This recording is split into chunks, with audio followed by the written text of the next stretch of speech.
Hey guys, welcome back. It's Janice. I hope y'all are doing great. So today I have a word for you, and that word is yokes. So the Bible talks about yokes. It uses the phrase like a bond, as if it speaks about yokes being broken, being loosened, because this type of yoke represents bondage, oppression. But then there's also a type of yoke that the Lord speaks about found in Matthew chapter 11 verse 29. And this type of yoke is a good yoke. It comes from the Lord. And this yoke is not one that you'll be managing by yourselves.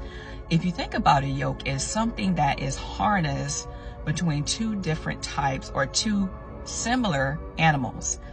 Back in the day when ox were yoked together, typically to train ox to work together, they would get with a more experienced ox so that they can learn how to toil or break up a ground or carry a heavy load.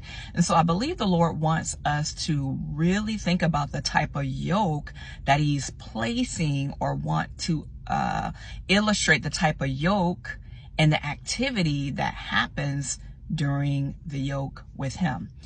First off, he's the experienced one. He's pairing with us, which means he's carrying most of the load. Also, what you'll be doing is breaking up a ground. There's a scripture in the Bible that says, break up the fallow ground. And this happens so that seeds can then be planted in that ground. And before time, it will bring forth an abundance. It will bring forth, it will sprout forth, it will start to blossom. And so the Lord is really emphasizing his relationship with us, that he wants to get in with us.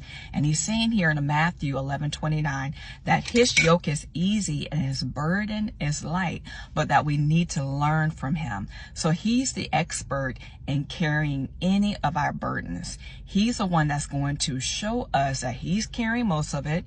And he is presenting that his way is a way to bring rest to the soul, the mind, the will, and emotions, to help us in this life. Remember, he's the expert. His job is to help us to break up the fallow ground so that those seeds of righteousness can begin to take root, right? And bring up a yield, a harvest. It will bring up a blossom and that sort of thing. All right, until next time, take care.